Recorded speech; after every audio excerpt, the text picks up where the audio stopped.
5 জন আসামি অ্যারেস্ট করি এবং এর আগে সন্দেহভাজন 2 জনকে ফকিরহাটে অ্যারেস্ট করা হয়েছিল। হ্যামকো কোম্পানির সহযোগী প্রতিষ্ঠান এনজিন মেটাল ইন্ডাস্ট্রিজ লিমিটেডের একটি গোডাউন ছিল, সেখানে একটা দুর্ধর্ষ ডাকাতি সংঘটিত হয় এবং প্রায় 12-13 জনের অজ্ঞাতনামা ডাকাত দল, যা এজাহারে উল্লেখিত যে পরিমাণ ছিল 15 টন অ্যালুমিনিয়ামের বার, 1 টন কপার, 2.5 টন কপার কেবল, সর্বমোট 1,02,10,000 টাকার মালামাল ডাকাতি করে নিয়ে যায়।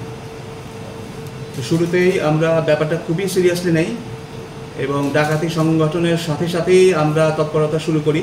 10 টন অ্যালুমিনিয়াম বার উদ্ধার করি, 1 টন কপার, 2.5 টন কপার কেবল সবই উদ্ধার করা হয়, যা সর্বমোট 1,02,10,000 টাকার মালামাল আমরা উদ্ধার করি এবং পরবর্তীতে তাদের দেয়া তথ্য মতে আমরা ঢাকায় অভিযান পরিচালনা করি এবং সেখান থেকে 5 জন আসামি অ্যারেস্ট করি এবং এর আগে সন্দেহভাজন 2 জনকে ফকিরহাটে অ্যারেস্ট করা হয়েছিল।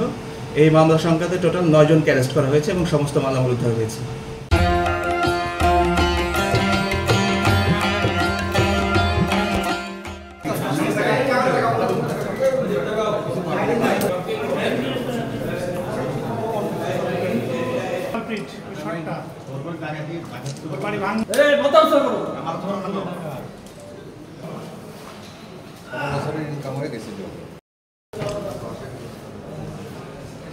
দেখা গেছিল কি